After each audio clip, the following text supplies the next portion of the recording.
Hello, this is Maciej Mikos welcoming you back to World Talks, where every word matters.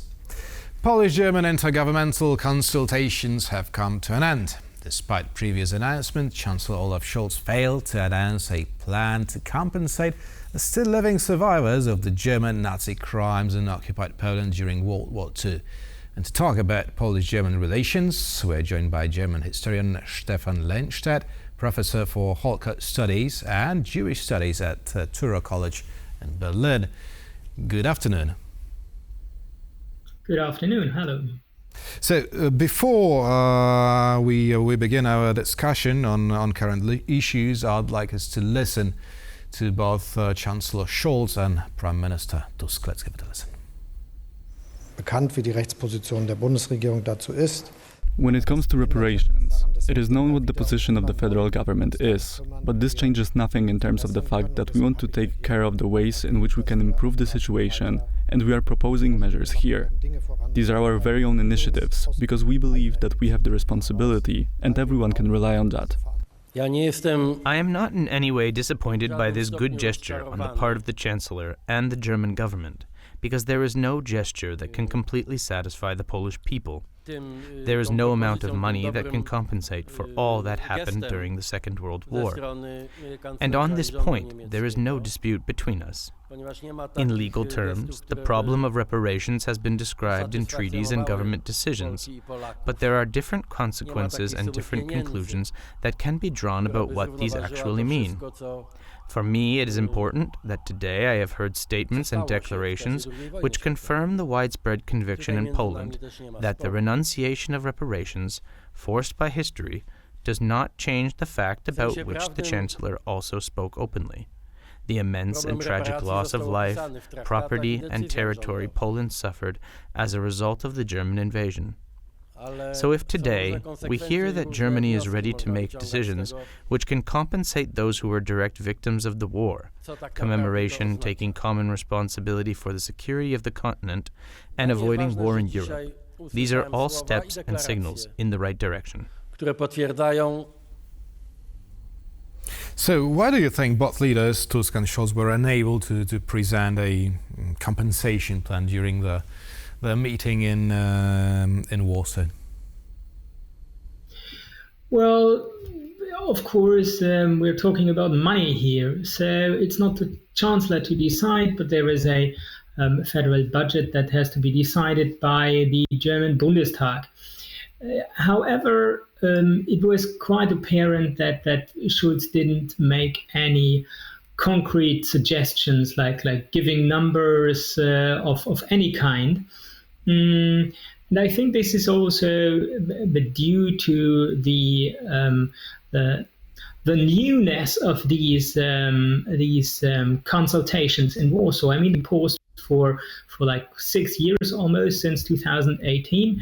There had been the official reparation claims by the previous Polish government, and now they which were completely refused by Germany, and now they started talks. So the Germans were probably aiming at making a nice gesture and trying to see how the Poles would react. Mm-hmm. So, but nothing concrete yet, and we'll see what happens during the course of this year. I think it's high time. I mean, we've been asking for these individual payments for a couple of years now. Also advocating these in Germany, and it's good that finally there were at least some suggestions made. Mm-hmm. You said that the issue here is money, and you mentioned the former government's claims. Well, the former government was talking about $1 trillion. Now the current government, and in these discussions with Chancellor Scholz, is talking about just compensating the survivors of Nazi German crimes in Poland. So we're not talking about, the full compensation for material losses of the Polish state during World War II. We're just talking about compensating the very survivors. Just few people. Well, we can, at the moment, we estimate the number of these survivors of between 30,000 and 40,000. Mm-hmm. And well, the question is how much money they will actually receive. I mean, obviously, it's not going to be $1 trillion as the previous government demanded. But what we also saw here is that Germany that always claimed that the question of reparations is closed and that their legal position is there is no chance for reparations, that by now that the new Polish government also says, well, this is kind of a legal issue, and Donald Tusk just said that reparations is probably something that that is legally actually settled. So despite there are claims, the question is whether you can actually get a legal title for that and actually claim these beyond making moral claims, making actually legal claims.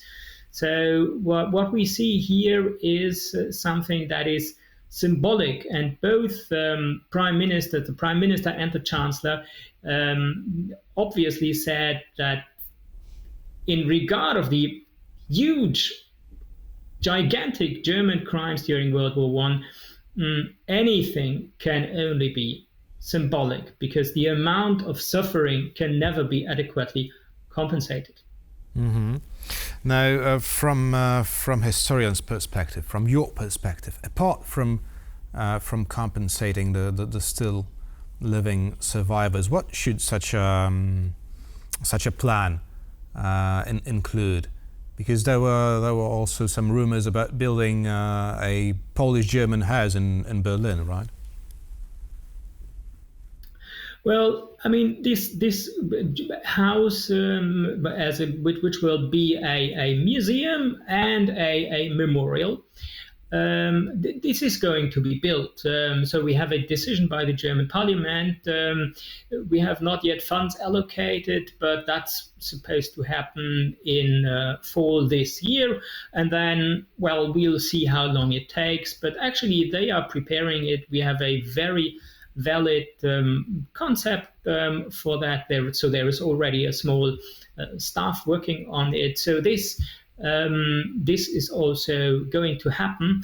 And I would say this is also a very important part of the German-Polish relations and the reconciliation, because it will help the Germans to understand and first of all, to get to know, and then to understand what actually German crimes in Poland means. Then again, this is for fighting Germans.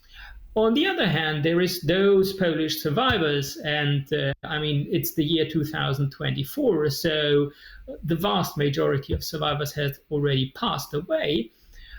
So it's high time that these payments actually start, and I think they should not be symbolic, but we really have to talk about something that has a certain meaning to those people. Mm-hmm. And yet again, it's a few dozen thousands of people in Poland, and I guess a few dozen thousands of people living in Greece, for example. Is Berlin afraid of leading to a precedent, which would obviously lead to an avalanche of claims from other countries for similar compensations? Well, unfortunately, this has been German politics since 1945. I mean, Germany has always feared an avalanche of claims. It's fair to say that Germany paid quite a lot, and if we sum it all up, then we can say that reparations amount to today's value of some 300 billion euros, and then we have also individual payments that also in current value will probably be some 150 billion euros. So a lot of money paid. On the other hand, if we look at the murder and the damage inflicted upon Europe during World War II, this is just obviously just a small share of compensation.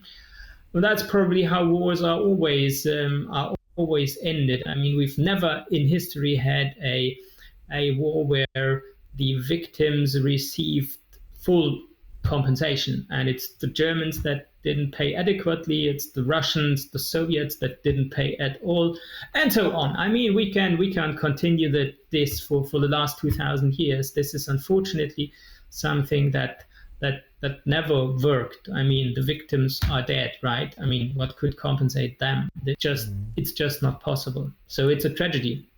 Of course, as we're discussing war and from historian's perspective, there's this last question to you. It seems very much that Germany and Poland are now working hand in hand to prevent the surge of far-right tendencies in Europe. Therefore, my question is: do you think that Europe is actually facing the very similar threats it was facing before the outbreak of the Second World War?